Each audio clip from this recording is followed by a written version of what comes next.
Hello guys, welcome to our channel, Mhiribidi House. For those of you who don't know me, my name is Gertrude. In today's video guys, I'm going to share with you the reality of a side hustle, of trying a side hustle in Zimbabwe. The good, the bad, and what I really learned in the process, what we learned in the process. You know, side hustles are becoming a big part of survival and growth in Zimbabwe. But are they truly worth it?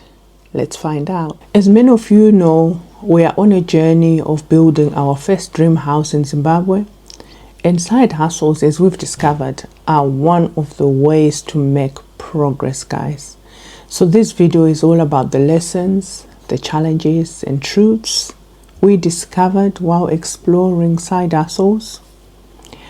So if you've ever wondered whether starting a side hustle in Zimbabwe is realistic, like some of you have asked me on this channel, that, you know, as an outsider, I might be looking at this differently.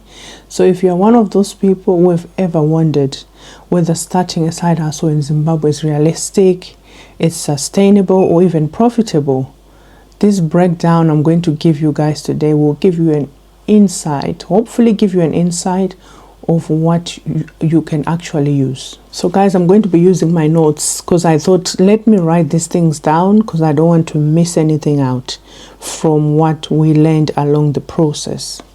So, you know, what did we learn along the way?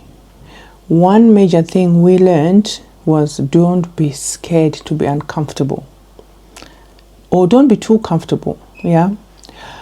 Had we just focused on our minds on saying, oh, we're just here to experience living in the house, we would not have explored this accommodation side hustle. Had we not been flexible, so you also need to be flexible, guys. Don't be too rigid, because opportunities can come to you when you least expect them. So be flexible. So we had to share our house with our guests to be able to explore this business opportunity. Third thing you have to consider, guys, you know, is if you don't try things out, you will never know. So we had to try this hustle for us to see, is there any potential in it? Had our fears paralyzed us, you know, like when we were worrying about the property is not ready, we've got contractors on site, we are running around doing different bits and pieces, you know, kind of coming up with excuse after excuse for not doing it. Had we continued on that pathway, guys, our fear would not have made us to explore them, would not have led us to explore this option, and we would not have known whether it's a viable hustle, you know, a business hustle. So sometimes you have to try things to know also, which is my fourth thing that I learned. You have to try things out so that you know, does it actually work, does it not work? So what us trying this actually exposed some things that we should be improving. Had we continued staying just as we were, we may not have known, given how big the house is, and our idea of we've got big family in it. Had we then, you know, further down the line invited lots of family members round, our solar system would not have been able to cope, because that's one of the challenges that we encountered. So guys, I'm giving you the truth about what we experienced, okay? So I'm actually being vulnerable with you guys. So had we not, you know, had these 9 guests staying with us, we would not have known that our solar system needed to be upgraded. So that actually helped us then know what we needed to fix from our solar system, our geyser system, and lots of other things as well.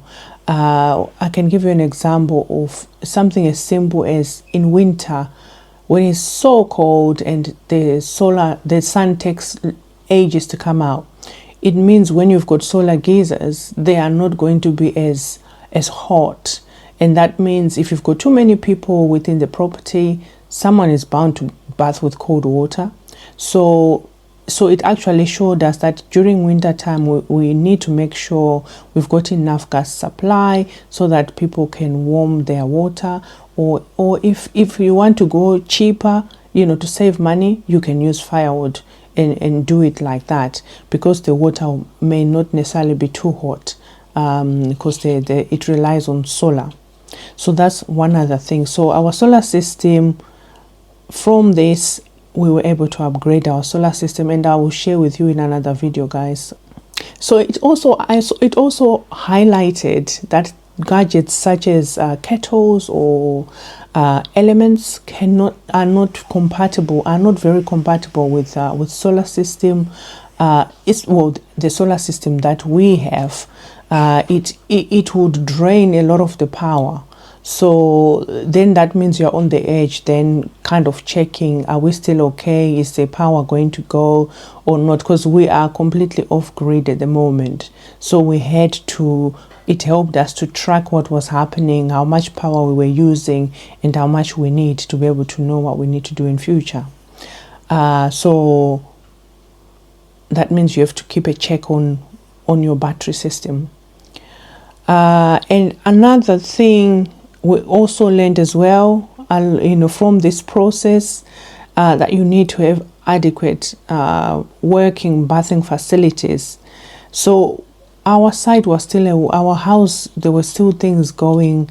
We were still installing toilets and basins and stuff like that. So if you are going to venture onto this business, make sure you've got good working toilet facilities, because your guests are going to be needing that. So we found ourselves running around, looking to see, okay, which bathing facility or which toilet or bathroom can people use whilst the builders are working on this one, or while the tilers are working on this one. So it was a bit of a juggling situation, but we muddled through and learned that you actually need to have adequate toilet facilities for your business to be successful. You also need to ensure you have a good Wi-Fi system in place, because if you're gonna have guests come, we live in a digital world, so people like to access internet and do different things, either running their businesses as well, or just be on platforms like YouTube or TikTok and you name it. So you've got to have a good Wi-Fi system going on. So fortunately for us, we've got Starlink, so that actually enabled us to open up somewhere where our guests could log in with the password and stuff. And you also need to keep changing that, guys. If you do decide to run that business, make sure each time you have new guests come through, you are changing your passwords to keep your Wi-Fi system safe.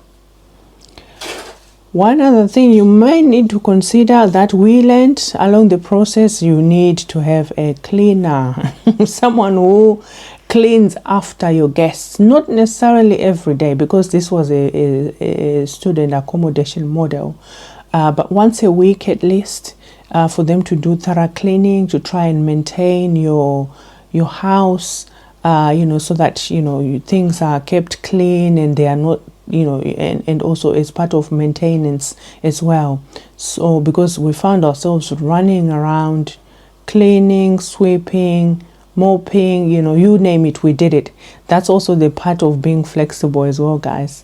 Where there's money, the energy was coming, because we knew we had to do it. So we quickly had to get our hands dirty, and we were doing that. So be prepared also that the unexpected will happen, that things will go wrong, but it's not, you shouldn't look at things going wrong as a threat. Those are actually opportunities, because then you look to see how do you resolve those issues so that you avoid that in the future, or so that you give your guests a better experience next time. So yeah, you definitely need to have a good cleaner or a good cleaning system in place.